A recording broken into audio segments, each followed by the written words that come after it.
धीरे धीरे क्रांति के लिए माहौल बनने लगा। ये माहौल एक दिन फट गया। 10 मई 1857 को मेरठ में कई क्रांतिकारियों ने अंग्रेजों को घर में जिंदा जला दिया और वहां से चिंगारी भड़क गई। 10 मई को मेरठ में अंग्रेज जले, 11 मई को दिल्ली में जलाए गए, फिर 12 मई को बरेली में, शाहजहांपुर में, फिर सहारनपुर में, फिर रुड़की में, फिर हरिद्वार में, अलीगढ़ में, इटावा में, मेरठ में, उसके बाद एटा में, पूरा 350 नगरों का काफिला जहां अंग्रेजों के घर धू-धू करके जल गए। बहुत सारे अंग्रेज जलकर मर गए। जो अंग्रेज भागने की कोशिश कर रहे थे उनको भारतवासियों ने गले से काट दिया, हंसियों से काट दिया, गड़ासों से काट दिया। इस 1857 की क्रांति में सारे देश में 3,64,000 से ज्यादा अंग्रेज मारे गए। 4 महीने में, सिर्फ मई का महीना, जून का महीना, जुलाई का महीना, अगस्त का महीना। 1 सितंबर 1857 को सारा देश अंग्रेजों की गुलामी से आजाद हो गए। कहीं भी देश में यूनियन जैक नहीं था, हर जगह पर भारत देश का झंडा था। हर एक रियासत इस देश की आजाद हो गई। इस पूरी लड़ाई में 4.5 से 5 करोड़ भारतवासियों ने भाग लिया अंग्रेजों के खिलाफ। कितनी बड़ी लड़ाई थी, आप अंदाजा लगाइए कि 4.5 करोड़ भारतवासी अगर हंसिए से भी लड़ रहे हों, तलवारों से भी लड़ रहे हों, तो 4.5 करोड़ हंसिए बनाने के लिए लोहा लगा होगा। उस लोहे को लगाने के लिए हजारों मीट्रिक टन कच्चा लोहा लगा होगा। उस कच्चे लोहे को गलाने के लिए हजारों भट्टियां बनी होंगी।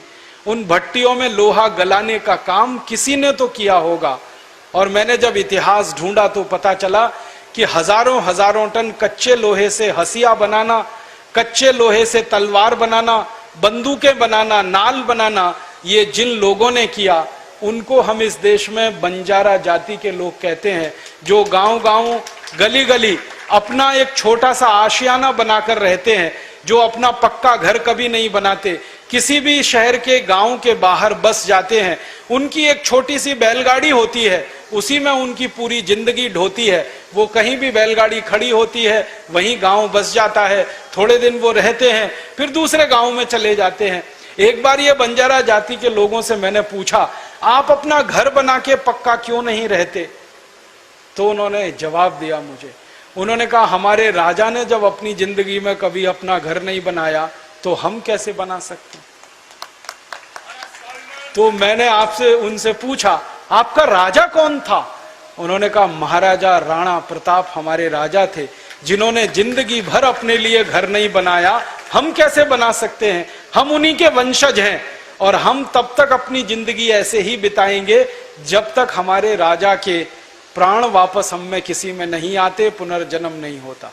तो ऐसे बंजारा जाति के लोग करोड़ों टन उन्होंने लोहा गलाया, हंसिया बना के दिया, तलवार बना के दी, बंदूकें बना के दी। फिर मन में प्रश्न आता है कि कच्चा लोहा लाने के लिए पैसे लगे होंगे, वो पैसे कहां से आए? किसी ने पैसे दिए होंगे। तो समाज के व्यापारियों ने, उद्योगपतियों ने पैसे दिए। अंग्रेजों के दस्तावेज बताते हैं कि 1857 की क्रांति में 480 करोड़ रुपए खर्च हुए थे। और उस जमाने के 480 करोड़ रुपए को आज अगर आप गिनना चाहें तो 300 से गुणा करना पड़ेगा। इतनी बड़ी रकम व्यापारी और उद्योगपतियों ने दान में दी।